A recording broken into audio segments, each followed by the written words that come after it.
What's Fred got in his cube? Yes, alle sammen, velkommen til ny Quality Summit. Ash og Gwen på besøk fra England, så jeg tar resten.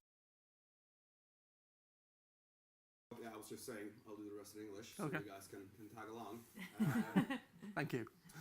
I'm not going to talk for long. As usual, there will be refreshments and a bit of food afterwards for those of you who want to come with us upstairs to our 5th floor office. Before we get started, I just wanted to do a quick plug for Testit. Testit is a testing conference that Knowit arranges every year in Sweden, in Malmö.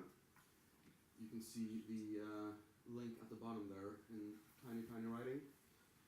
But via the Knowit web pages, you can find information. It's open to everyone. You don't have to be in the actual company to go. And I've been.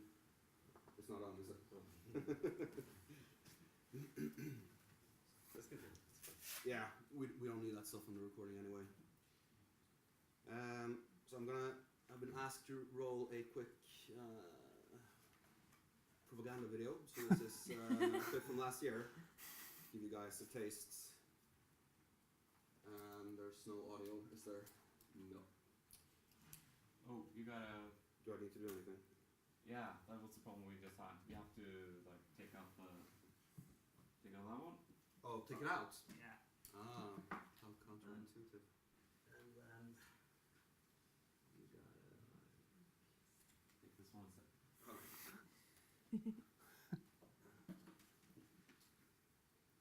Should that be okay? That should be okay. Let's try.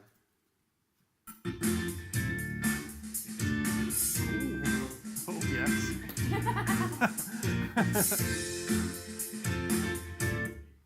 I'm going to save you. That's terrifying, Fred. This is what it's like on the actual day, by the way. So. Just constant glitching all day. I like that. So we have sound, but now the... you know what? This is what we call the demo effect. Oh, yeah. Look at this. I think I'm going to have a seizure. You should have tested it. Yeah. We kind of did, though. So that's all I can say. Except this is actually my machine, so... Good luck, Ash. Thanks. I'm really looking forward to this. Glad to be going first. Okay,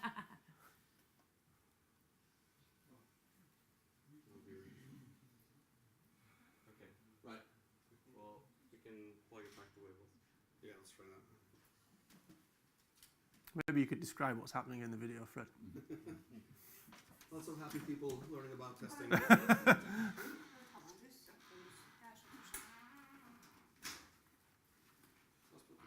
Anyway, it's in September. It's in Malmö. Anyone who's interested in testing can sign up for it.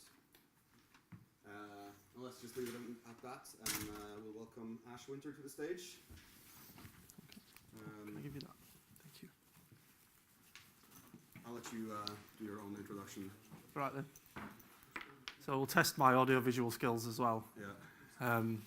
I also invested in a new Mac as well, which is USB-C only, because Apple has decided that we all need to migrate to USB-C. So this has never failed to cause problems when setting up. So thank you to Apple for that. Ooh. Strange decision-making processes.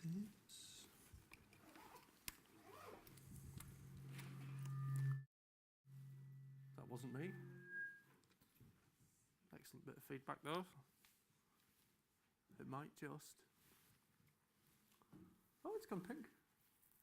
Hello.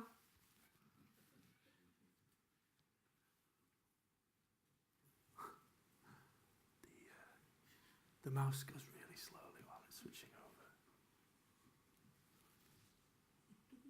And that's it. Just read that. Press return. I'll just stop pressing stuff and let it kind of like sort itself out. So how are we all doing? Had a good day? Yeah? Sat inside, looking outside at the sunshine, thinking, I want to be out there. No windows in here either. Could be any weather. Could be terrible by the time we get outside.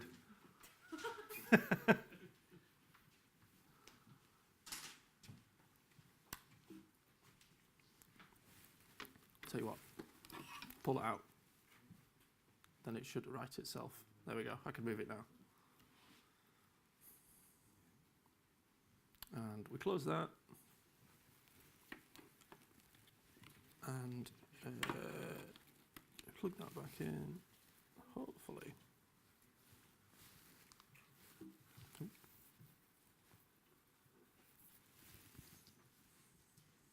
Are we Windows people or Mac people in here?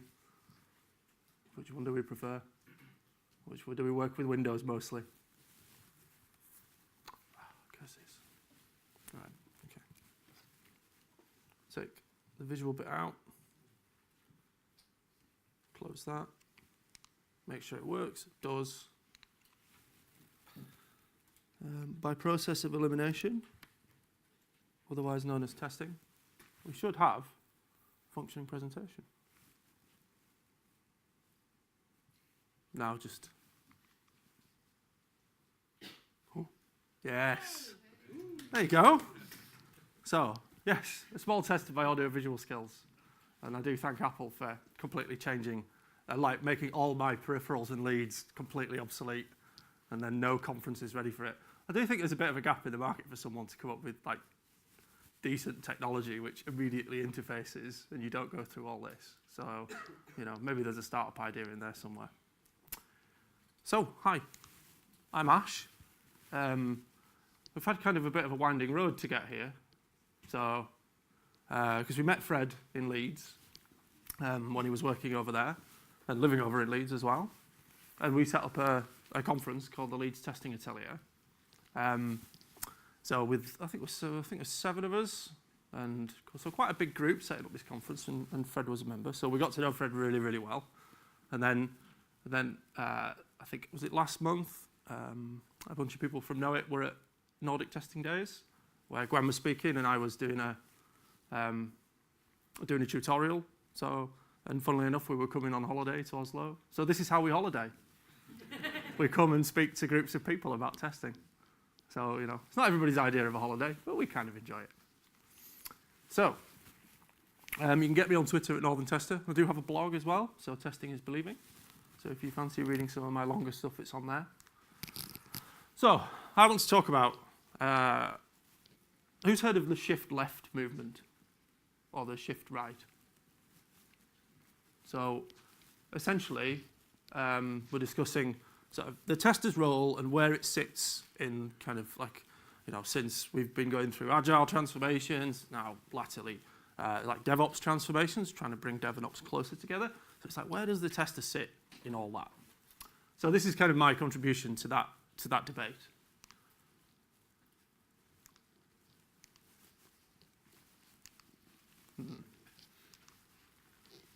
Where do I need to stand?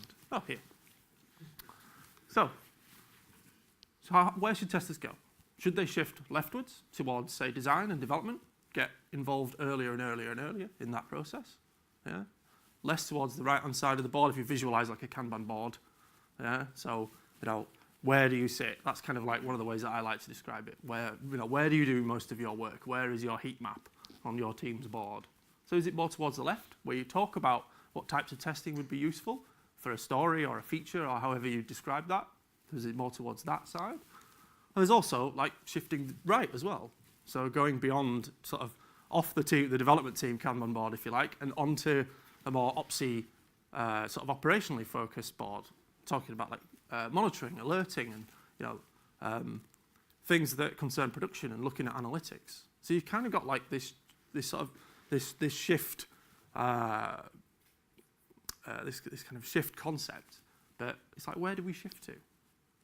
So, or both. Is it as simple as you shift left or you shift right and then you stay there? I don't know if it is. But I kind of think that testability is a way to get the best out of both of those worlds in a lot of ways. Because, I mean, what's next? So for me, testability is the ability to observe, control, and understand a system. Yeah? Which sounds pretty useful for pretty much everybody, right? If you said to someone in operations, I'm sure you've all worked with like exasperated DBAs and sysadmins and various other people who are just like, well, what is this you've put into production? How do we deploy it? How do we operate it? How do we monitor it? And if you say, well, we built this so you can observe it, control it, and understand it, I think you'd be able to get them on board with what you were doing. That sounds pretty cool. And I think they're probably used to not having that level of control and observability on software that's often put in production. Sometimes you have, quite a big, it depends on your process, but say if you've got you might do a load of development and then a load of operational readiness and then put it into production. So sometimes that gap can create dissonance between dev and ops. But I think a testability focus, focused on those three key components of observability, controllability, and understandability, can really can really bring teams together and could be a compelling new role for a tester. So, has anyone seen this before? I know Gwen's seen it before because you've seen this talk before. So a lady called Cindy Sarutaran, very, very smart, awesome testing blog. She's not a tester, but it doesn't matter. Yeah? So very, very smart. She talks about all the different forms of testing that you can do, either pre-production or in production itself. Is anybody kind of dabbling with any sort of testing in production type? I mean, it depends what you describe as testing in production, because there's constantly testing going on in production, yeah, because people are always doing stuff with it. Just depends what kind of stuff. I mean, Cindy's got an excellent sort of coverage of all the different types of testing you can do. So, your shift left, your left-sided tester, maybe, as more as things currently are for a lot of testers, you might work more in the pre-production realm, yeah? And then part in the deployment bit and a bit of release, and then the odd thing where you look into what's happened in production, to the things that you've tested. I don't know about you, but certainly earlier in my career, I would build stuff and then it would go into production and I would never hear of it again. And I remember once I actually went and checked on something that we'd built to see how it was doing, and it was like an operational nightmare and made no money. And we'd spent a year on it. So it's well, in terms of shifting sort of rightwards and finding out about how, the stuff that you've tested is actually doing in production, there was quite a big lesson in there. So I think a more right-sided, a more shift right sort of profile might look a bit more like this. I've kind of arbitrarily picked out some. So again, I don't think it's as simple as saying, well, you're definitely, on the right-hand side of that's it. Yeah, that's where you live. Because you're bound to do some stuff on the left as well. Because in theory, if you're an expert in terms of knowing what the analytics and the quality of production looks like, then you'd be really useful here as well. Yeah, to talk to development teams about how that works, about what that quality profile is. So in terms of testability, it's kind of all those things. It sits across the top of them, because essentially those things talk about observability, controllability, and understanding something. So why can't testability sit across the top of the lot? If you as a tester can focus on testability, then maybe you can be more effective in your role. So testability concerns, I guess the simplest when you boil the definition down into something that's how easy is something to test? Who here works on things where you need loads of data set up and you need to email someone to do this and email someone to do that and send a Slack message to another person to do something else, and then after 2 days of asking, you can then finally run this test that you needed to run? Yeah, it's pretty common. When in the tutorial at Nordic Testing Days, I've got some sort of really wild and wacky tales about, about 2-week-long data setups and things like that, just to get something into a testable state. So I think there's some work for us to do as testers as well, especially maybe in the more sort of senior and test manager type roles, to think about what to do when something is hard to test. So you've got a series of sort of common reactions, if you like. So you do more testing if something's hard to test. Yeah? You just do more of it. And most of the time, it's the testing that testers do, which might not be the most effective way to do this. Yeah? Because if something's hard to test, then perhaps, if you've got other disciplines involved, developers, etc., they probably know and be able to write interesting tools which would speed things up a little bit. But if you just do more of the testing that testers do, it still remains hard to test. And hire more testers.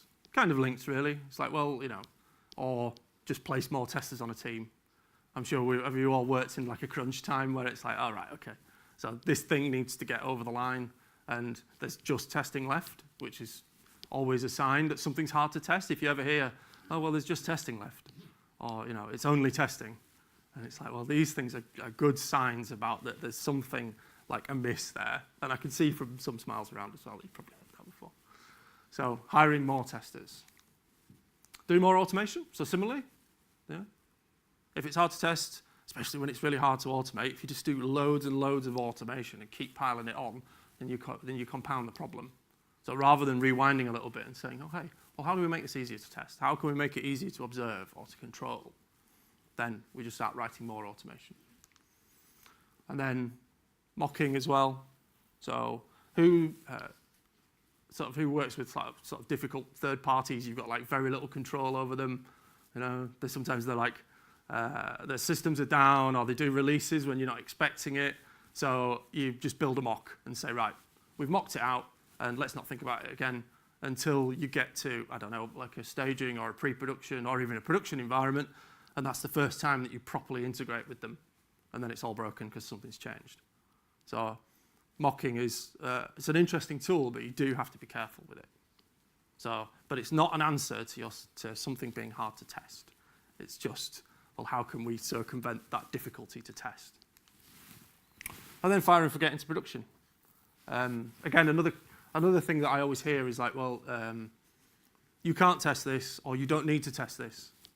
Is another like those statements that you often hear, and it's like, well, they always make me think, well, that's interesting, isn't it? So I can't test this. So we've not done anything. Like, no, we've upgraded from like PHP 5 to PHP 7. It's like, yeah, I think we should test that, or we should at least have a look in some way or another. So it's like when you hear that, it's like, well, should we just like fire and forget it into production and see what happens? So these are all interesting signs for me, like when you hear about things that are hard to test. So, think testability. So, observe. So, the ability to know what's going on, especially when it's like, well, say if you trigger your system from, trigger some system action in terms of testing, and then how do you know what's happening elsewhere as well? Complexity. All our systems are now complex. We've gone way beyond the complicated into the complex. So it's like, well, how do you know what's happening when you trigger something, when you trigger a particular condition in your system? So you need to be able to observe it. So logging, monitoring, alerting in all your environments. Control. So if you can't control the system and set it into the state that you need it to be, how effective can your testing be?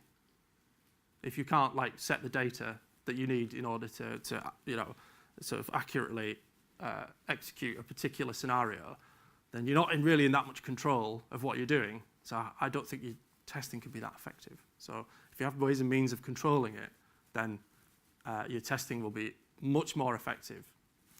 And then understanding as well. This is the softer side of testability, talking to people about what they've built. Asking a developer to say, oh, hey, you finished this part of this story. Well, come and tell me what you've done. Show me what you've done. Yeah, explain it to me. Those kind of softer sides. So trying to, transfer a bit of knowledge in a much more collaborative way. So for me, if it's testable, it's supportable. So if it's testable while you're working in a development team, say, then as soon as it goes into the operation, as soon as it becomes goes into the operations realm, then it's going to be much more supportable. So much more observable, controllable, and understandable. And useful to all, not just DevOps. So it wouldn't be a testing presentation without a bit of James back in there. So this is kind of like the initial sort of, this is probably the base model for testability that most testers might know about, or most testers might be able to reason around. And this is very holistic. So you've got, most of the stuff that I talk about tends to be like the sort of intrinsic testability, yeah? So you might change the product itself to make it more testable. Add some logging, for example. Yeah? Add some, add some extra logging, which, indicates when a third party has been called. So you log that into your own system so you can see the full path of whatever the request was. And then subjective, so you learn something new. So that changes the way that you test, makes something more testable. If you're working on an Angular app and you start learning Angular, then you'll probably be able to test it in more novel ways and more interesting ways. Maybe not, but it certainly changes the testability of it. Project related, so the conditions of the project that you're on. What's it like? Is it tight for time? Is it, like I said, you're trying to replace an application that's existed for 5 years, and someone says, well, we just need a new version of that. Can you just copy it? And you say, well, maybe. So what are the conditions of the project? And then epistemic as well. So it's kind of like the gap between what you know and what you need to know. Yeah. So if someone says, well, this system needs to respond maximum of 4 seconds response time, from an individual call to it, and then you don't know anything about it. So the gap is quite large there. So you need to start to build tests in to build that. And then value related.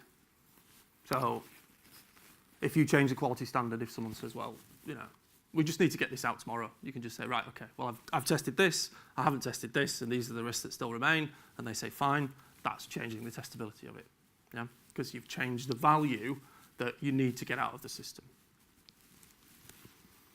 So, kind of the meat of this is about what I call faffing with features. So, is faffing a very British thing to say, Fred? Yeah. Right, okay. So, like messing around with features while there's much more pressing things that could probably use a tester's attention. So do we mostly work on, say, development teams working on like new features, new functionality for customers? Or do we do like operational stuff? How are we? Is it usually that kind of work? Yeah? Yeah, bit of both, but essentially this was kind of like the question that's always in my head is, where's the biggest gain to be made in the system? Yeah? So I think focusing on testability can help you determine where the biggest gain is. And by the system, I mean the whole thing. Like the system itself, how you work on it, who's working on it. So this is very much the systems thinking question, where it's like, well, we can run some tests and we can get, feature X out the door, but does it really help in terms of our overall flow and throughput for like the whole project or the whole product? So disclaimer, I'm not saying there's no value in testing features, because of course there is. And testers testing features finds important problems, of course it does, and adds a lot to those teams. But I'm just like, well, is it the most important thing? Is it does it deserve the whole focus? So I'm going to talk about 2 metrics, 2 examples. So the time taken to start testing. which is for me is always like an interesting testability metric. So if it takes you, if a developer says, right, we've built to this environment, and then if it takes you then 2 days to get that build up and running before you can start to test it, the time taken to testing is too long, and I think it affects the quality of the testing. And then extended and/or unplanned downtime. Yeah. So it's like, well, I think if you have a lot of this, then maybe you're not testing in the right areas, or thinking about testability enough. So, time to testing. So a little while ago, I was testing a mobile app. It was a hybrid app, so it was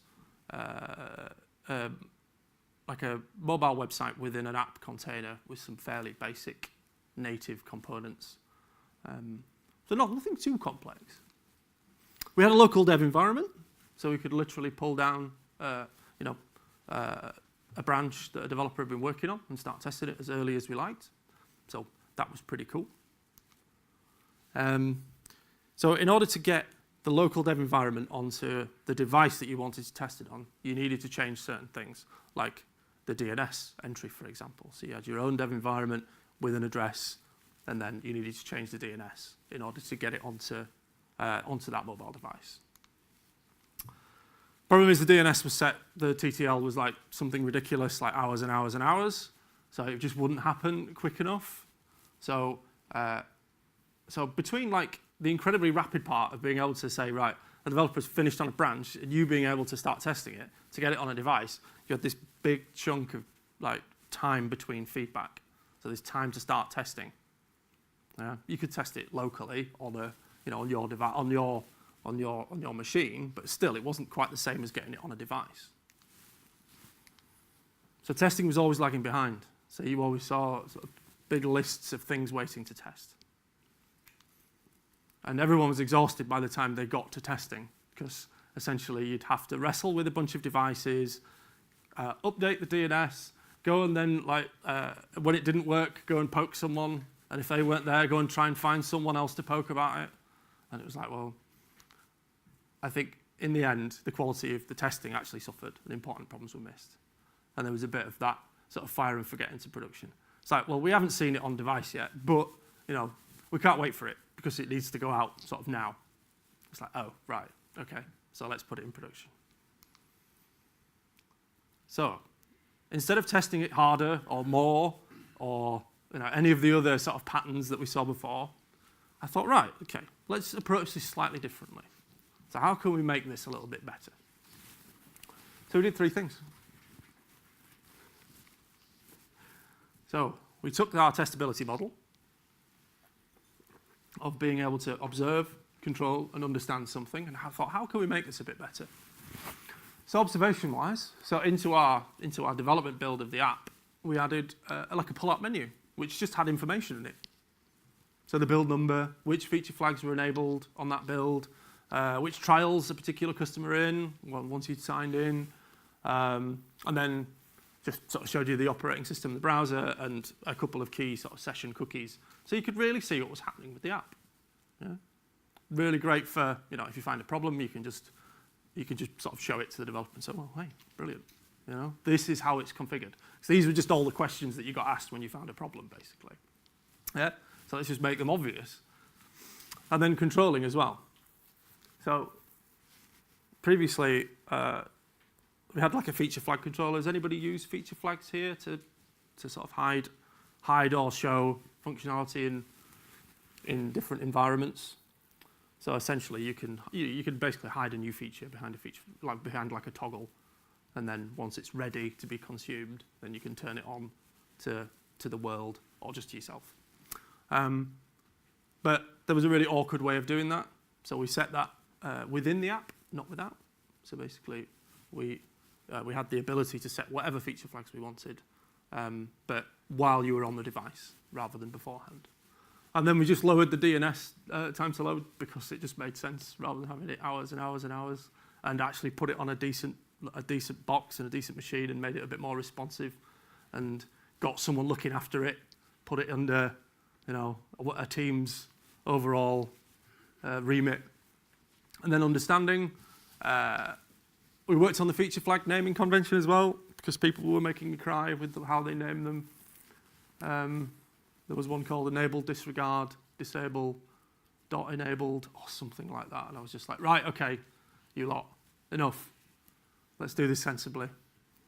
And then we got everybody pairing with the native mobile devs as well, because we had web devs and native mobile devs. It's like, well, actually, we kind of did some cross pairing on that, because it made total sense, and lots of interesting things came out of it, especially with the iOS toolchain as well, because it's quite closed. So Android is just open source, so you can do pretty much what you want with it. Someone will have attempted the thing that you probably want to do at some point. But with iOS, much more closed. You need accounts. We got a lot of understanding about what accounts were needed, the developer accounts, and like what the global accounts meant, and how to get something through the App Store. So much more understanding. And we got branch to device in minutes. So we turned that from hours into minutes just by making like a few simple changes. I don't think we did anything like particularly like, amazing. Just brought people together a bit more. Just exposed some information that was already there in a handy way, and changed the amount of time it took to actually update the DNS. And the beautiful thing about this is that it enabled developers to test on real devices. And this is kind of like one of the key things with testability, right? Is that I often hear testers saying, right, we need to, everybody needs to be testing. Quality is everybody's responsibility. It's like, right, okay, yeah, fair enough. I understand all those platitudes, but how do you actually make that happen? So you have to make it as easy as possible for a developer to test something. And then I've seen no evidence that they won't do it. Yeah? And we went from a culture where we had mobile devices locked in cabinets and getting lost all the time, and post-it notes denoting who had signed it out, which got lost and got stuck to someone's shoe, and then got trailed outside the building, and then someone said the next day, where's the Galaxy S6? It's like, well, I don't know. Nobody knows. So we changed that, and people were sat developing with devices next to their desks and plugged into their computers, and were constant with their environment, with their local dev environment, with the latest changes in there, which was really cool. So that's the real win with a lot of this, is that you make it easier to test, people will test. Yeah? If you continue to build things that are really hard to test, then they won't. So the second one was about costly downtime. And this kind of like more speaks to like the faffing with features, messing with features thing. So same company, they had an infrastructure tribe. We'd adopted the Spotify model, which I'm sure you're all aware of / sick of hearing about. So we had this tribe looking after all the infrastructure, lots of shared services. It was an absolute disaster. So they were constantly having planned and unplanned downtime. And even when it was planned, it'd be like, oh, well, actually, we said this was going to take an hour. It's probably going to take 6. It's like, right, okay, fair enough. So they came to me and said, Ash, can you help us with this? And they said, they were like, well, we should hire some testers. And we should build like more copies of production. And the environment was very much it was physical hardware. There was a bit of cloud. It was very, very mixed, sprawling architecture. So this was just like, you were talking like a couple of million down the drain to build some of these environments out, new data centers. And I'm like, I don't think anyone will go for that. I can't remember a time in my career where someone said, I've said, can I have 2 million quid for this? And they've said, yeah. The answer is more likely no. And also, this is my favorite bit about them, was that they loved a Big Bang release. They actually called one of their projects Project Big Bang. Yeah. And I said, right, I'm going to walk out of this door, and I'm going to come back in when you're taking this seriously. And they were like, what do you mean? It's like, you guys don't even do irony, do you? So, all this downtime's happening, and there was loads of testers and lots of focus on, testing features. But the reality was that infrastructure problems were greater than the feature problems. Feature problems were sort of fairly trivial, really, compared to the amount of downtime and cost. So, We had the ability to roll back a feature problem within a minute, but these were costing 250 grand an hour for all this downtime. And it's like, well, are we really, really testing where the real problem is? So, again, went at it from a testability point of view. So, talked about, and this was like even simpler than the other one, because it was literally a sharing exercise. So, with the observability question, we kind of looked at various dashboards that Infra had and various dashboards that the application teams had, and said, well, this information is most meaningful in context. If you don't mix your application and diagnostic information, then it doesn't really mean all that much, yeah? Because it's just like, CPU's, at 90% on, half the instances, okay? But what's happening in the application to make that happen, yeah? So we kind of shared a bit, and in our Grafana instances, we had like, you can add like events in Grafana where it says, something's happened, like it was a gambling company, so a race has gone off or something like that. And you could see, and if something started to happen, or the number of logins per second, and then you could match that against diagnostic information. So if CPU is suddenly this, suddenly 90% on average, and the number of logins is spiking, you've got context for it. And then we're like, oh yeah, that's interesting, we know who to call now. And then just gave them access to our application monitoring. So we used feature flags for upgrade rollouts as well. No more big bang related problems. So, if we needed to upgrade a particular dependency, we would then put that behind a feature flag, or at least roll it out to a certain number of hosts and monitor it. And then instead of giving them like a new production-like environment, we just said, well, here's our dev environment, here's how easy it is to build, because it was just a containerized solution. So it's like, and they said, okay, well, we can do small, trivial things on here. And then the biggest one for infrastructure was pairing on application development. And then, as usual, we targeted networking for knowledge sharing, because essentially, networking is usually one of the more complex areas where you've got people who've been there for ages, who know like every little bit of complexity in the network setup. So, as a result, much more empathy between the teams and a lot lower unplanned and extended downtime. So, in conclusion, testers often talk about staying relevant. I think it's important to think about how we're going to do this going forward and what different routes we can take. I don't think there's one route.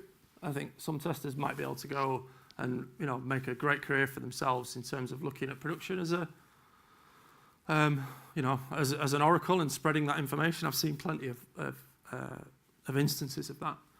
But then others might say, well, let's have a testability focus and try and make things easier to test, rather than just sort of being on the old treadmill and just trying to test things that are hard to test and trying to test them harder or more, or write more automation, or any of the other anti-patterns I mentioned.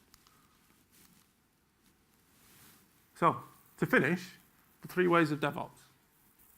So I think this all ties quite nicely. Like I said, you shift left towards design and product, or you shift right more towards production. So I think it describes that quite nicely. Amplifying feedback as a tester, that's part of your role. The ability to experiment and learn. So you learn from knowing more about your production environment and what's happening. And then systems thinking. Is this the most important thing that I can test? Or the most important place that I can focus? Sometimes there's organizational barriers to focusing in different areas. If you suddenly go and start looking around in your infrastructure team's closet, and you're just like, well, what are you looking at? It's, there's some interesting things in here. People do get upset. So, you might wish to say something before you start doing things like that. I didn't. So, hang on. Isn't that testability? Observability of system feedback. So, being able to control the system state in order to experiment. Yeah? Because when you run an experiment, you need like a control group, yeah? And then your main group, and then however many groups you have, and then understand the whole system and optimize it globally, rather than thinking, well, you know, I could fix this little twiddly thing here and it'll keep you occupied for a couple of days, while there's this whole, you know, flaming room over here which I've closed the door on. You know? And that's it. Thank you very much.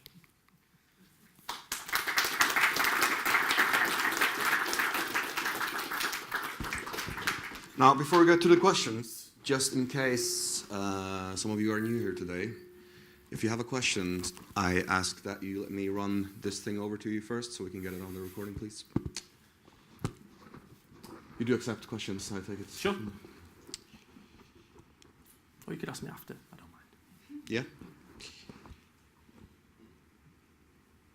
No? No? Cool. Cool. So I think let's take 5 minutes before Gwen's talk, so you can all get something to drink. Pop on the side here, help yourselves, water in the next room, or go to the restroom if need be. Is it Urge? There's Yeah. Urge. It You is, were yeah. excited about Urge. Oh yeah, that's quite exotic for you guys, isn't it?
challenge as well instead of make up random facts about you guys.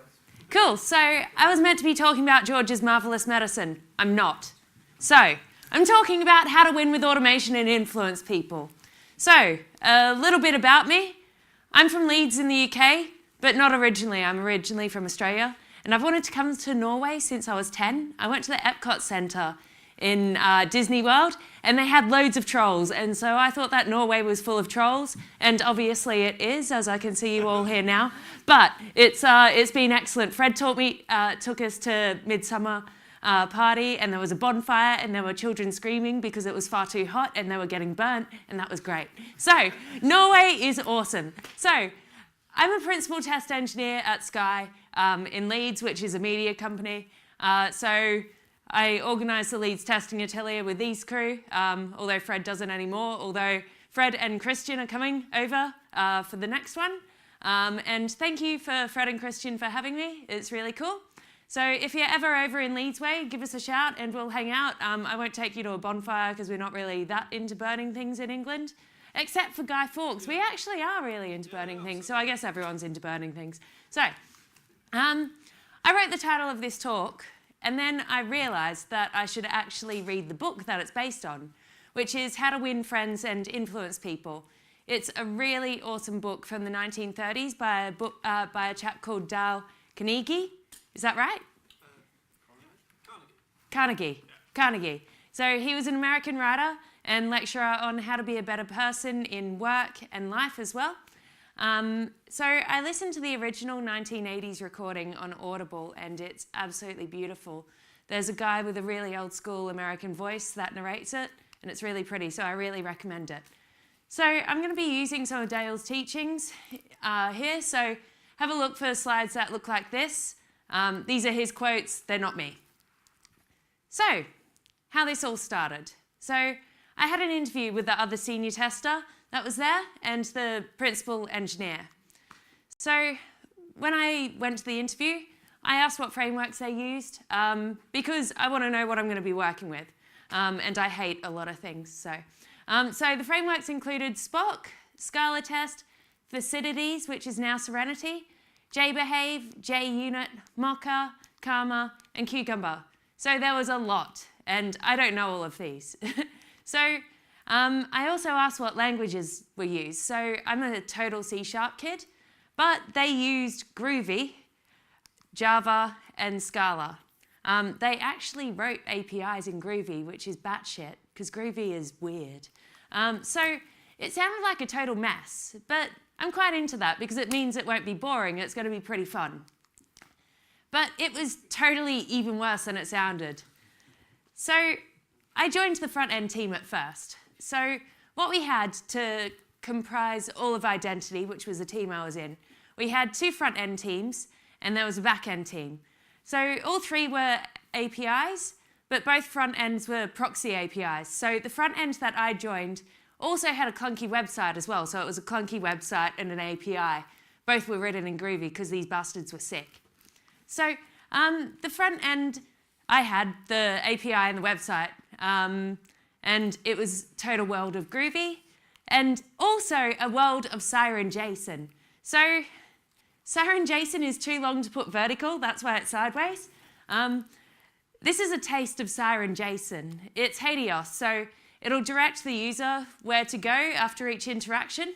But as you can probably think about, writing automation for this is pretty difficult. It's really difficult to navigate around, and yeah, writing DTOs for this is quite terrifying. So when we looked into the tests, we discovered that there were absolutely no acceptance test layers running as part of the build. Instead of acceptance tests, they had these magical functional tests, which covered a whole lot of different layers of testing. So when people say functional tests, it's possible that you're going to encounter some issues.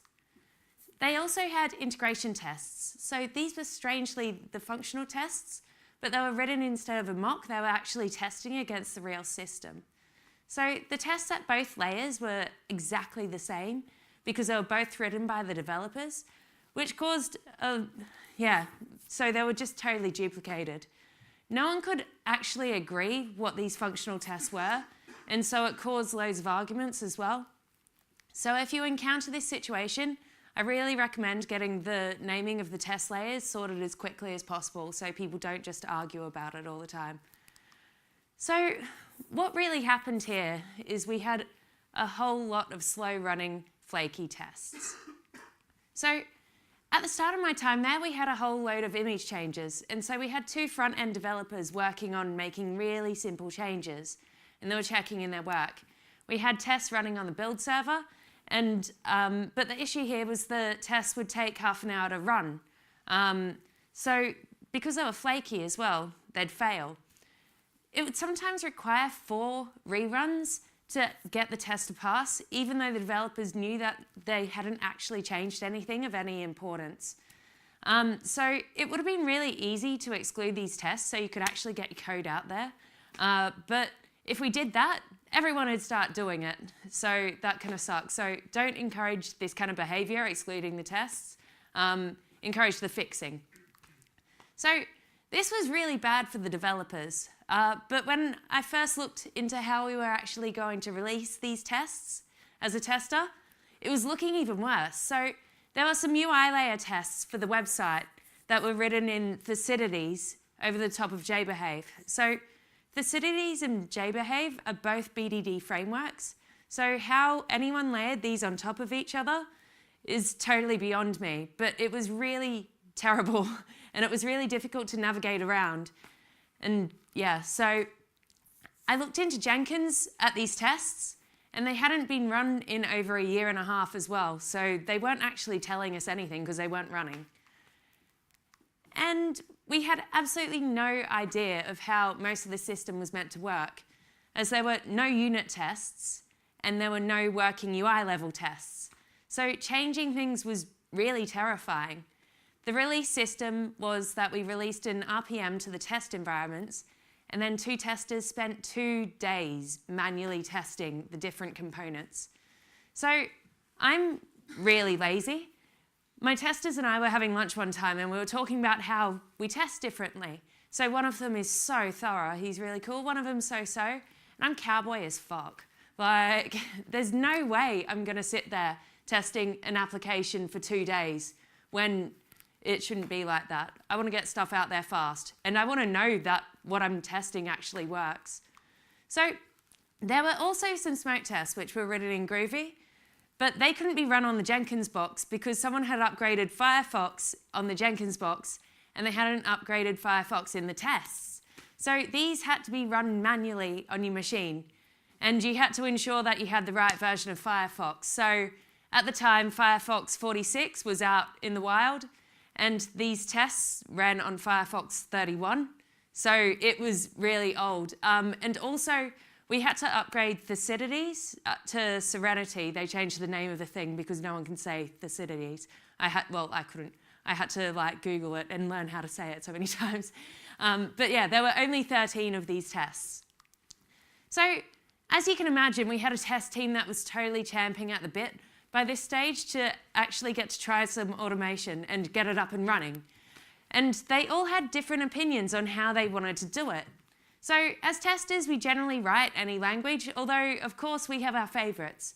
So the mix that we had was we had 2 Ruby testers, we had 2 C# testers, which I was one of, we had 1 Java tester, and we had 1 Python tester. So everyone thinks their language is the best because C# is totally the best. But we needed a framework that absolutely everyone would use and everyone would be comfortable with as well. So what we did was we threw down a challenge. So we needed to write these smoke tests, and the best way was to throw down a challenge.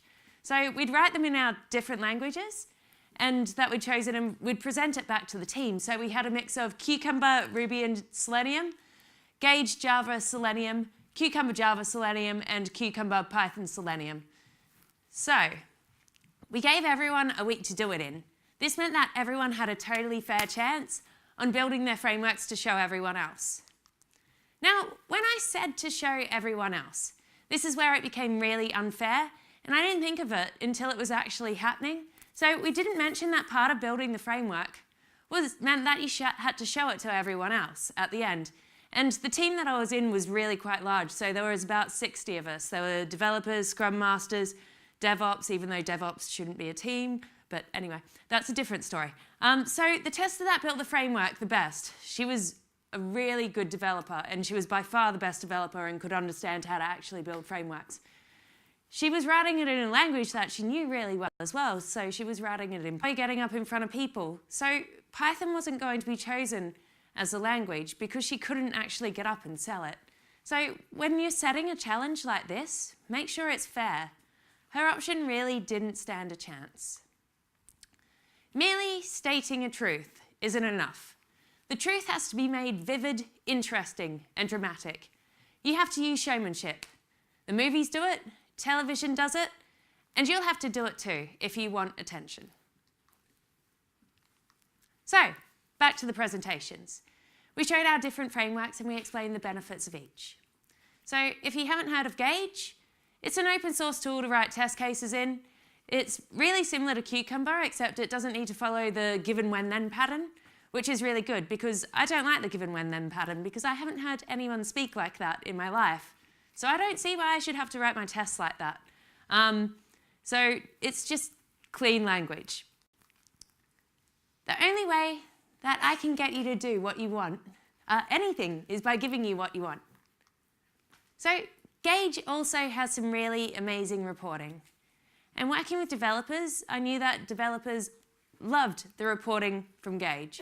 So Cucumber reports at the time were really quite clunky, and they weren't as easy to follow as Gauge. I also knew that we had a bunch of JVM developers in the room, so even if they focused on Groovy or Scala instead of Java, but Java would most likely win because it was still in the JVM. So we all voted as a team, and we ended up choosing Gauge and Java as the framework. Perhaps a little bit of showmanship worked there, or maybe I just knew what developers particularly liked, or maybe it was the right framework to use. Doesn't matter. But it ended up that we had the developers on board with what we were going to be using across the board to write the new framework in. Arouse in the other person an eager want. So it's really funny because testers seem to get to write a lot more code than developers, especially when you're backfilling test cases. So here we asked for help from the developers, and they assisted us with improving the test cases so much. So we made our code way more fun to write than the developers as well. They were doing really boring stuff like image changes. We were writing a whole new framework. So this really encouraged cross-discipline pairing, which built a stronger team. So we had these smoke tests written, but of course these were completely the smallest of our worries. The smoke test didn't stop the testers from having to perform 2 days of testing for a product. The smoke tests really gave us diddly squat, as they actually ran, even if they only ran on your machine. But they were a really easy part of the system to tackle, which is why we chose that. But the actual chunk of tests that were really important to stop us from doing those 2 days worth of testing were the horrific JBehave Thucydides tests, which weren't running and hadn't been running for over a year and a half. But these were really hard to tackle. Goddamn, they were almost impossible. So we'd had loads and loads of people look at these, probably about 6 all up, from different disciplines. We had performance testers look at them because they were more code heavy, and no one could solve it because they were so impenetrable in their messiness. So we decided to tackle something else for the meantime. Also, fixing the UI tests weren't for the benefits of the whole team. And there was only one team that actually had a UI as well. The rest of the team, so the proxy API and the API layer for the core system, wouldn't have benefited from the UI tests at all. We wouldn't have been able to share knowledge of how we were actually building the tests. So we started on the API acceptance tests. Unfortunately, though, this wasn't done in the same manner as we did choosing the frameworks. So this was done as a bit more of a solo endeavor, and the problems from this are still around. So don't choose technology as a solo. Also, the problem here was I was writing the API test for a system that used JSON, Siren JSON, which, as I said before, it's really, really complex, and DTOs are really difficult to use for it. So for our project, we use JSON path, which is kind of like XPath, but for JSON, where the other testers had a lot nicer JSON to work with, so they used JSON or Jackson. And this caused all kinds of headaches. So this was pretty much our largest mistake with these frameworks, and we are still paying for it. I left that team 6 months ago, and they're still having these problems.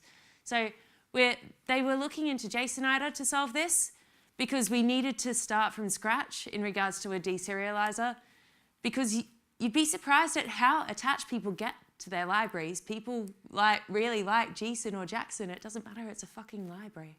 But we'll need to replace it entirely. So the only way to get the best out of an argument is to avoid it.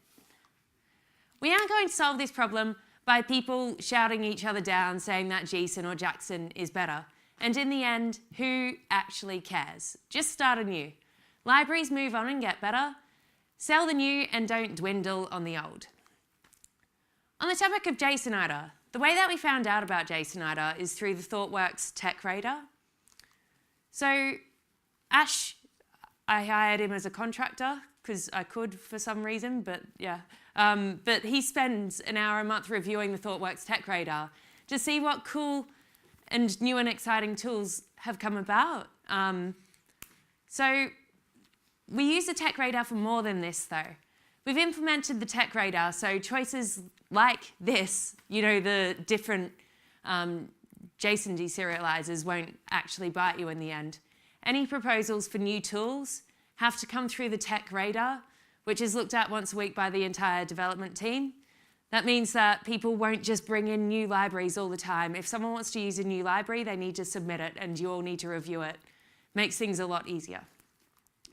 So when we review pull requests that don't meet what's on the tech radar, we can reject them for this reason and therefore keep our code base clean and coherent. And as I mentioned earlier, the front end of the system had almost no unit tests, which was causing really long build times as the functional tests were written instead of the unit tests. So what's most surprising here was the developers actually had to be trained in how to write unit tests, which was really weird.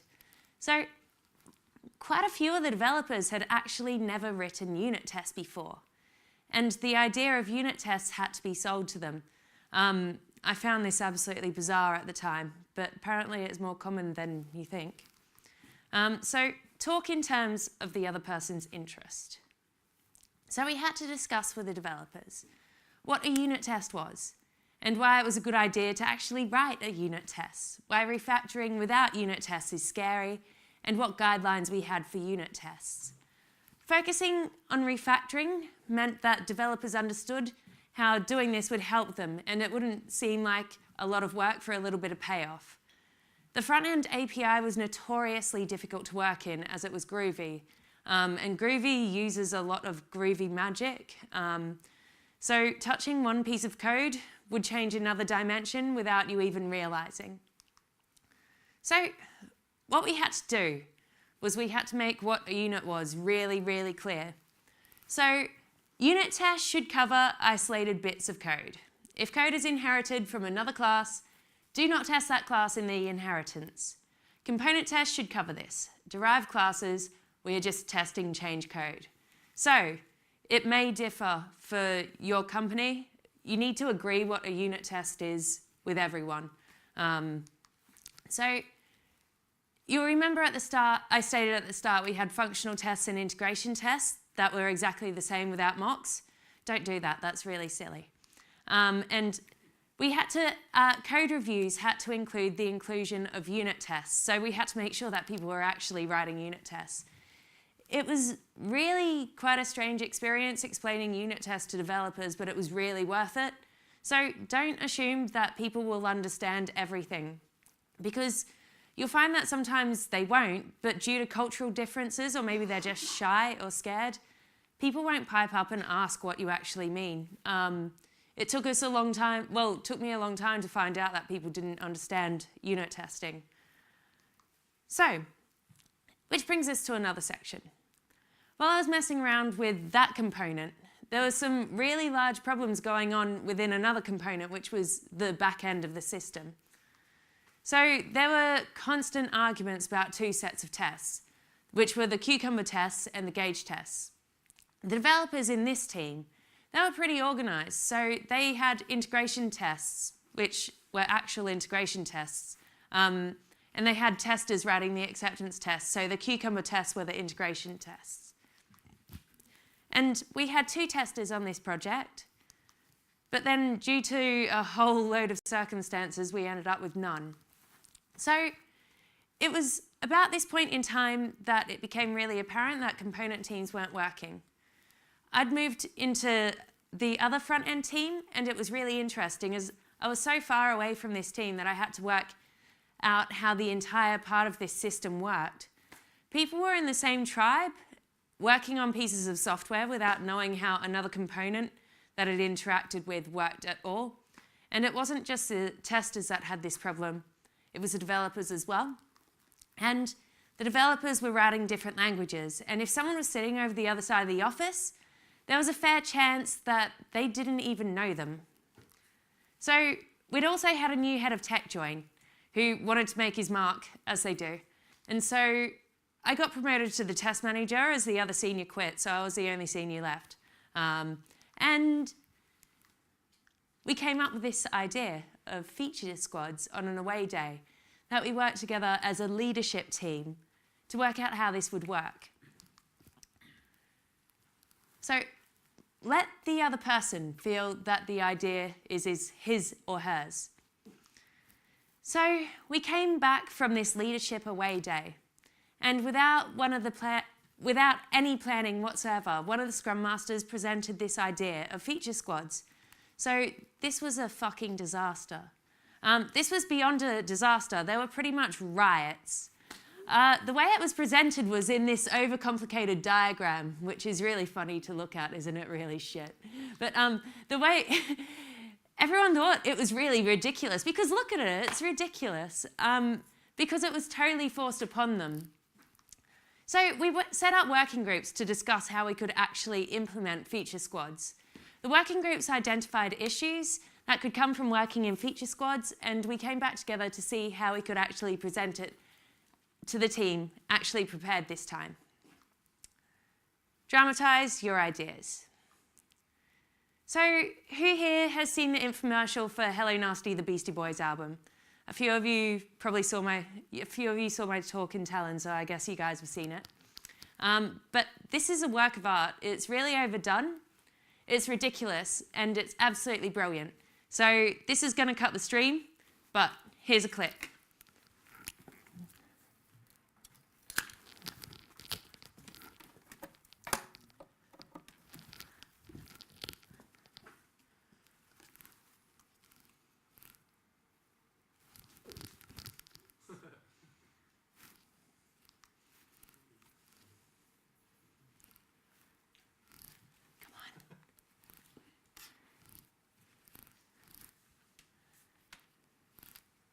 Hang on, I think I need to unplug it.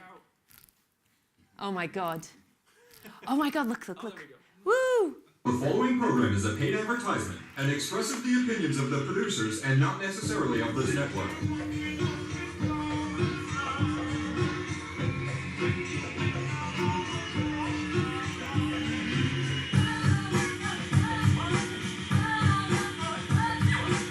The Juice Ladies. Hi, I'm Peg. This is Viv. Did you miss us? And we're here with the studio juicer today. We had some trouble last week with the, Little racy with and raisins. to rectify those raisins, we had to reduce. But But now, everybody knows us because we have fun with fruit. You know what? Let's invite someone here with us. They can share in this juice. I think so. Do we have a volunteer from the audience? Sir, in the front row? Actually, So fun. Come right in here. how are you doing Join us today? right in here. I'm okay. What's your name, sir? My name's John. Oh, John. John. That's fun. Yeah. You should give that a try. Come on, give it a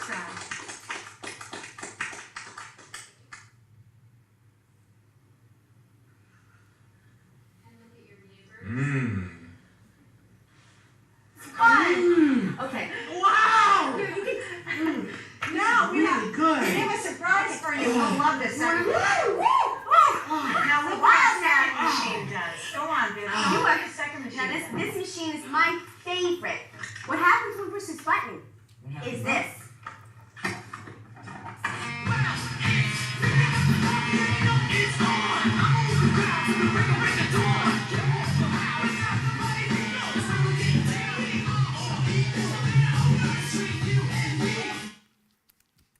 Okay, so, one moment.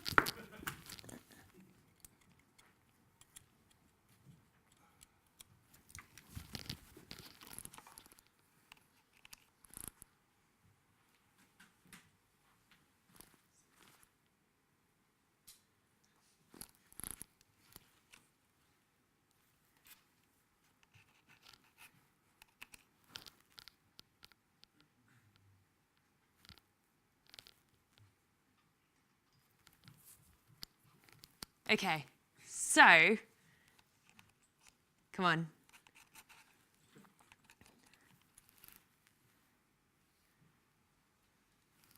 Can you believe I worked in IT support for like 3 years and I'm still having trouble? I think that should do it.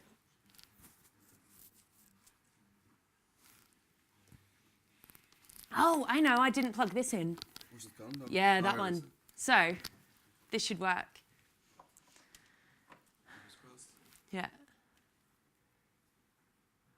Okay, so we were sitting there discussing how we were going to present this idea back to the team, and I asked the team to watch that. The thing with infomercials is they look into the way of how you're actually meant to sell something. So, how to appeal to your audience? There's actually a really specific formula.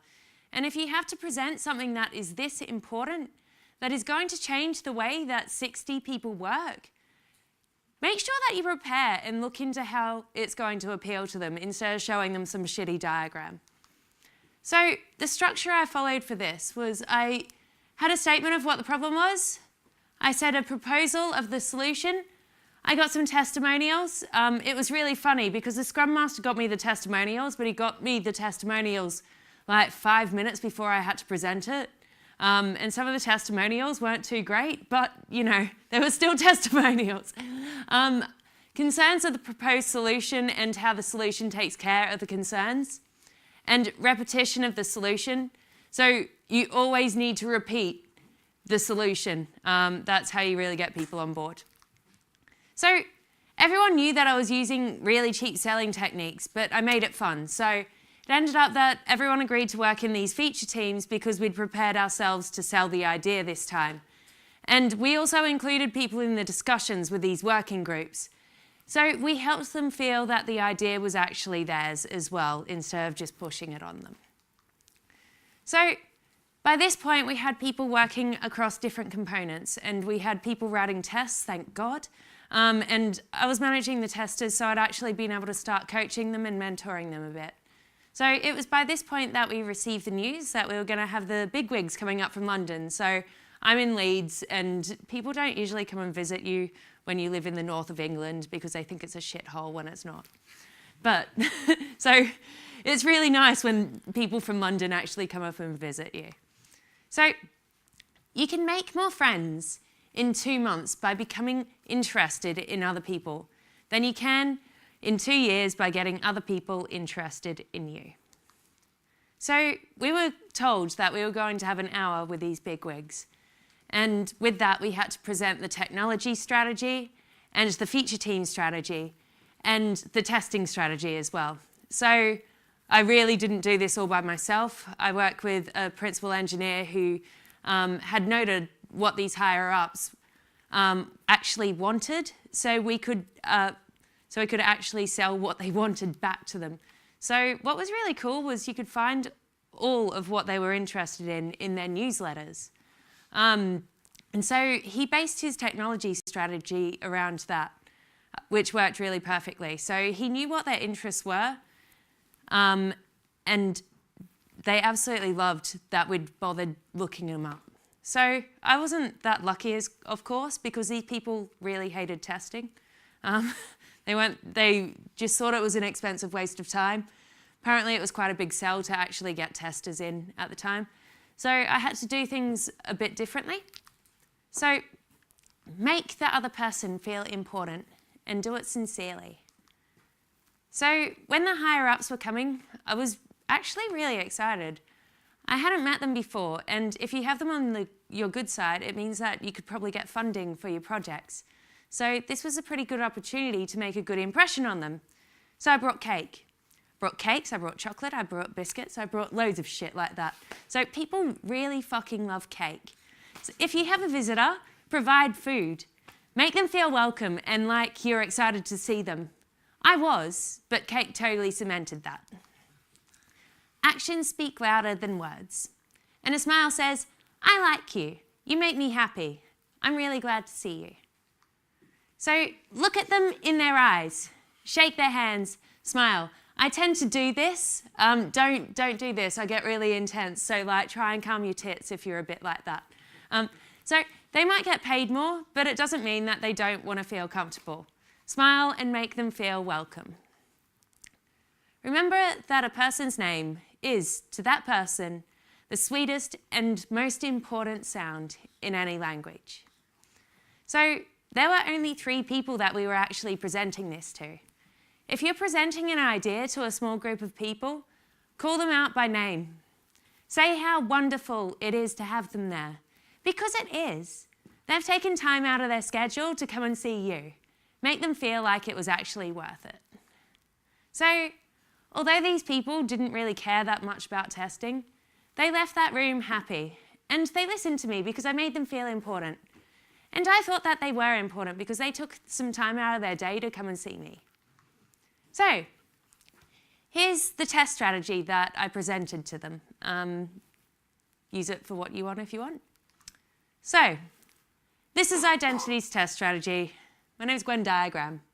I'm in the Identity tribe. First off, I'm going to start off with a basic theory of why we test.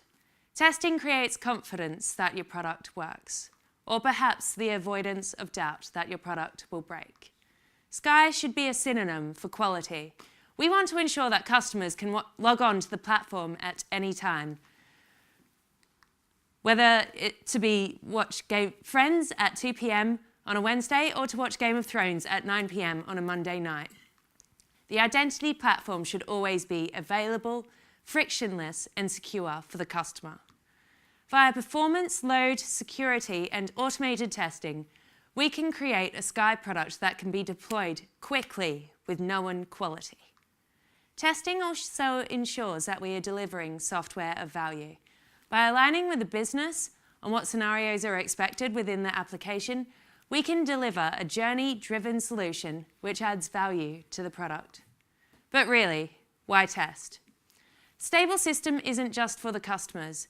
Working in the Spotify model, it isn't only the ops team on call. Team members from all disciplines are on call. Creating a stable, tested piece of software means that your life is easier as a member of the Identity team, so you won't be the one getting woken up at 2 a.m. to keep the system up. It's all very well and good wanting a system that is stable with a minimum amount of show-stopping bugs, but how do we actually create a quality system? Identity want to look at the testing pyramid a little bit differently. We would like to reimagine the testing pyramid instead as a bug filter. Only bugs unable to be found by the prior component of testing will be able to reach the next stage of testing. We will cover unit, component, integration, acceptance, end-to-end, and exploratory testing. In the future, I would like to align the bug filter to our continuous deployment pipelines. Unit testing will be the layer with the largest amount of tests. Having a large unit testing layer has quite a few benefits. Unit tests are quick to write and run, and they greatly assist when refactoring units of code. If code is written without unit tests, it's very difficult to go back and refactor that code, as the developer will be unable to see if refactoring has broken anything. A component is a test that limits the scope of the exercise software to a portion of the system under test. Component tests will frequently include mocked or stub components, so that the tested functionality can be isolated to the component that the developer is interested in testing.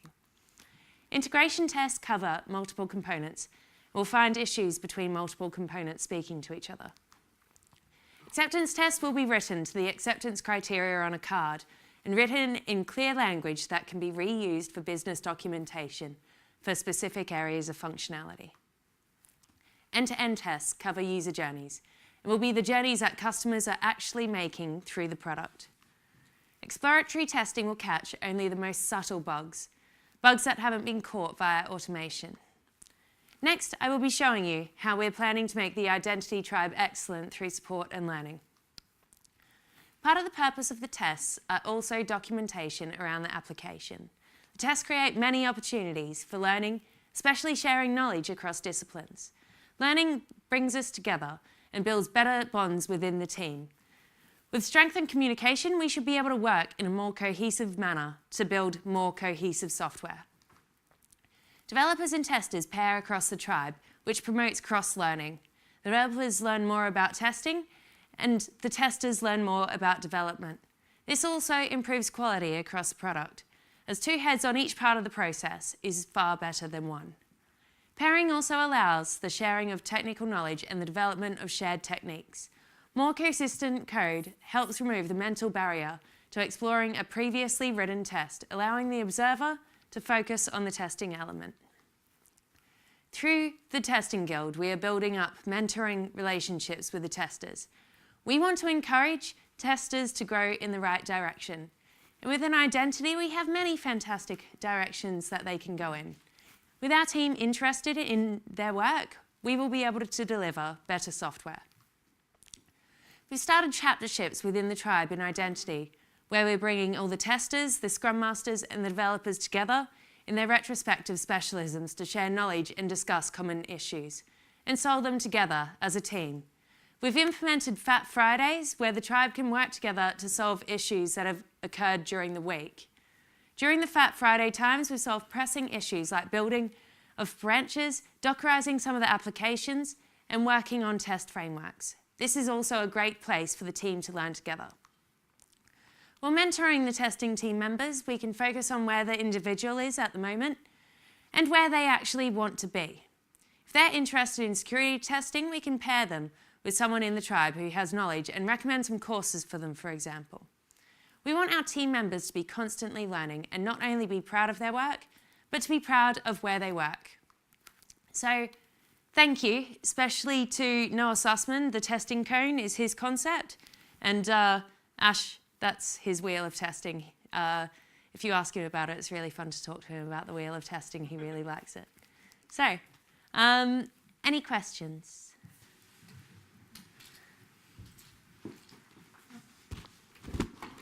Så det bare å Sorry? So did you sell it? Yeah, he was really happy. The funny thing is I sold that idea, but that's not how Identity actually is. So that's how I wanted it to be. That was like the best thing that I could see.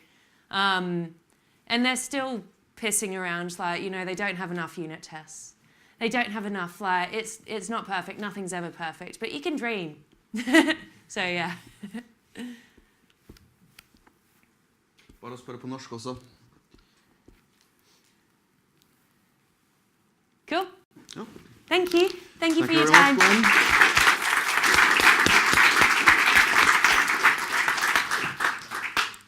And